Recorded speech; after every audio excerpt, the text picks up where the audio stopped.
नमस्कार दोस्तों। 26-27 Hindu adoption maintenance act को समझने के लिए आज हम एक कहानी का सहारा लेंगे।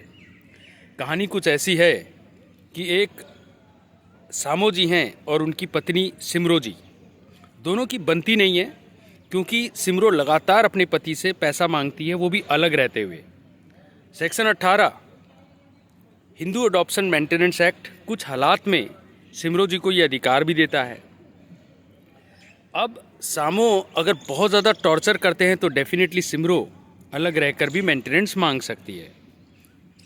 अब सामो जी इस चीज़ से दुखी होकर अय्याश किस्म के इंसान बन जाते हैं और छबील दास जी से 26-26 हज़ार करके उधार लेते रहते हैं। अब आपको पता है कि जब तक तो इंसान ज़िंदा है तब तक साहूकार और सताई हुई जो सिमरो है उसके बीच में कोई झगड़ा नहीं होगा, मगर क्या हो जो अचानक सामो जी मर जाएं। अब सिमरो की टेंशन ये हो गई कि जिस पति से मुझे लगातार हर महीने पैसा आ रहा था, अब मैं कहाँ जाऊँ, मैं पैसा किससे लूँ। सामो जी के नाम पर एक फ्लैट था, तो सिमरो जी को किसी ने कहा कि आपका तो प्री एग्जिस्टिंग राइट है, आप उस फ्लैट पे अपना एक चार्ज समझते हुए 100 TPA का चार्ज समझते हुए मेंटेनेंस का दावा डाल दो। जब तक आप शादी नहीं कराओगे जज साहब को तो देना ही पड़ेगा।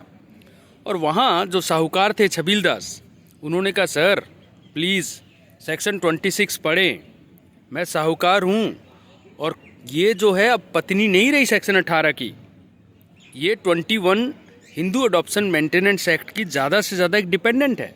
और जब डिपेंडेंट और साहूकार के बीच में लड़ाई होती है ना सर, तो 26 मुझे बचाएगा।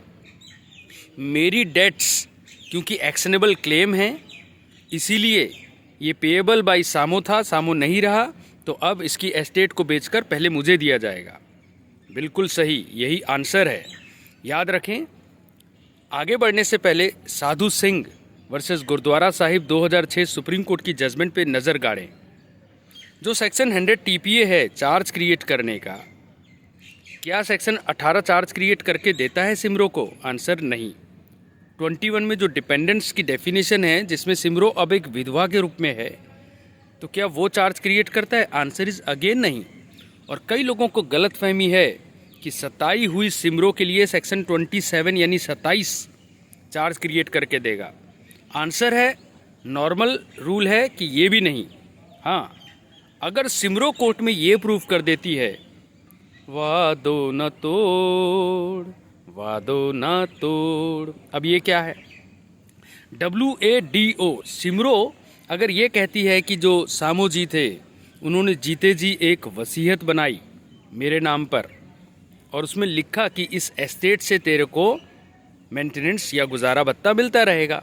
दूसरा, कोई वसीयत नहीं भी बनाई, कोई एग्रीमेंट कर लिया हो जीते जी, और वो भी नहीं है, तो कोर्ट में जाकर अगर पिछले वाले कोर्ट जो मेंटेनेंस दे रहे थे वो ये भी क्रिएट कर देते हैं कि मैं चार्ज क्रिएट करता हूँ। अब आपको पता है सेक्शन 100 TPA ये लॉ के द्वारा भी क्रिएट किया जा सकता है, मगर यहाँ डिक्री अगर है सिमरो के तो भाई छबील दास अब तो आप बाहर हो कोर्ट से। और लास्ट अदरवाइज। अब ये अदरवाइज का मतलब क्या है, इसके लिए हम अलग वीडियो बना देंगे, पर फिलहाल वादो ना तोड़। अगर सिमरो जज साहब आपके आगे वादो ना तोड़ का गाना गा दे तो आप डेफिनेटली सताई हुई बहू का साथ देंगे, और अगर नहीं तो छबील दास का साथ देंगे। जाते जाते सेक्शन 28 पे भी नज़र गाड़ लेते हैं हिंदू अडॉप्शन मेंटेनेंस एक्ट का। 28 में अगर 11 प्लस करें तो 39 TPA बनता है, क्योंकि 28 हामा को 39 TPA के साथ पढ़ना पड़ता है। अब इसको कैसे समझें? कहानी की शुरुआत में हमने ये देखा था कि सामो और सिमरो की बनती तो थी नहीं, तो सामो ने जाते जाते बोला यार जीते जी तो इसको मैं मेंटेन करता रहा, अब ये जो मेरी एस्टेट है, जो मेरी प्रॉपर्टी है, जो मेरा फ्लैट है, मैं नहीं चाहता इसके ऊपर वो नागिन बन के बैठे यानी चार्ज बन के बैठे, तो वो अपने यसु भाई को वो चीज़ बेच जाते हैं। अब 3 बातें हो सकती हैं, ध्यान रखना। सिमरो यसु भाई जो ना उनके पति हैं, ना दोस्त हैं, ना रिलेटिव हैं, एक थर्ड पार्टी है, क्या उनसे भी मेंटेनेंस ले सकती है?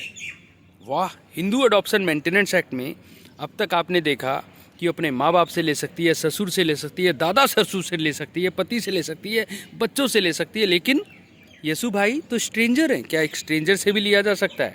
केवल एक शर्त पर, अगर उनको मुफ्त में खैरात में सामो भाई की वो प्रॉपर्टी मिली हो, या यानी ग्रेचुशियस ट्रांसफ़र जिसको कहते हैं, या उनको बाकायदा पता था कि भाई नागिन बनकर हमेशा लिपटी रहती थी सिमरो और जीते जी इसी से उसको पैसा आता था, तब तो नीयत में खोट आ गई ना यसु भाई के।